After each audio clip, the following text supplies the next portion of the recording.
आज लोकसभा में प्रधानमंत्री मोदी ने वंदे मातरम पर कहा कि स्वतंत्रता की लड़ाई जमीन के टुकड़े की लड़ाई नहीं रही, बल्कि गौरवपूर्ण इतिहास को पुनर्जीवित करने की लड़ाई रही है।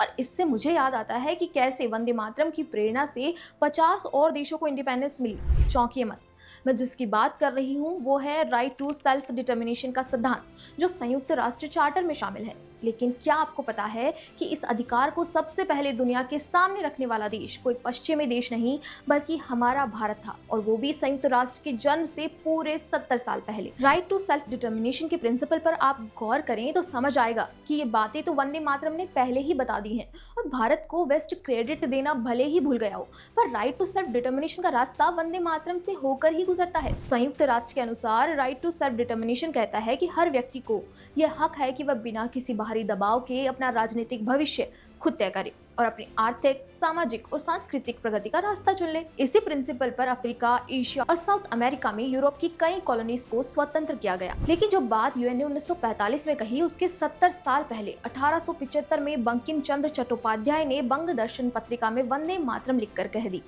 यह गीत सिर्फ राष्ट्र प्रेम का गीत नहीं, बल्कि आत्मनिर्णय का पहला खुला घोषणा पत्र था। वंदे मातरम में मातृभूमि की वंदना हुई, जिसे देवी के अलग अलग रूप में बताया गया, जिसमें कहा गया कि तुम ही विद्या, तुम ही धर्म, तुम ही हृदय, तुम ही मर्म, तुम ही प्राणा शरीरे, बाहुते तुम ही माँ शक्ति, हृदय तुम ही माँ भक्ति। जिसमें भारत भूमि को देवी स्वरूप में मैनिफेस्ट करके राष्ट्र को एक लिविंग एंटिटी बताया गया, वह राष्ट्र जो कागजों पर नहीं, लोगों के मन में था। यह ठीक वही भावना है जिसे बाद में यूएन ने राइट टू सेल्फ डिटर्मिनेशन कहा। अब मैं आपको वंदे मातरम गीत की पूरी मूल रचना, जिसको कांग्रेस और उसके विजनरी नेहरू जी ने काट दिया था, कैसे स्टेंजास बताती हूँ, जिसकी प्रेरणा से कई देशों को स्वतंत्रता का अधिकार मिला और कॉलोनियल बेड़ियों से मुक्ति भी। मूल वंदे मातरम का तीसरा स्टेंजा कहता है, सप्त कोटि कंठ कलकल निनादे, यानी 7 करोड़ भारतीयों की एक आवाज, कोटि कोटि बाहुबल निवेशिते, यानी करोड़ों हाथों की ताकत, यानी कि पूरा राष्ट्र एकजुट होकर अपना भाग्य खुद लिखेगा। ये ठीक वही है जो यूएन ने बाद में कहा कि all people have the rights. वहीं चौथा स्टेंजा माँ दुर्गा को 10 हथियारों वाली योद्धा बताता है, मतलब भारत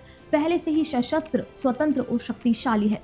उसे किसी की गुलामी स्वीकार नहीं, यह विदेशी शासन को पूरी तरह नकारना, यानी बाहरी आत्मनिर्णय का पहला घोषणा पत्र था। तो दोस्तों, जब दुनिया के बाकी देश अभी गुलामी में थे और सेल्फ डिटर्मिनेशन शब्द तक नहीं बनाता, तब कलकत्ता की गलियों में वंदे मातरम गूंज रहा था, जो कह रहा था, हम पहले से आजाद हैं, हम पहले से शक्तिशाली हैं, हम अपना भविष्य खुद तय करेंगे। इसीलिए सही मायने में राइट टू सेल्फ डिटर्मिनेशन सबसे पहले भारत ने दुनिया को सिखाया, वंदे मातरम के जरिए। ये बड़े दुख की बात है कि इसे बाद में अपीजमेंट और छिछली राजनीति से हमसे छीन लिया गया, हमारी सांस्कृतिक जागृति को खत्म कर दिया गया।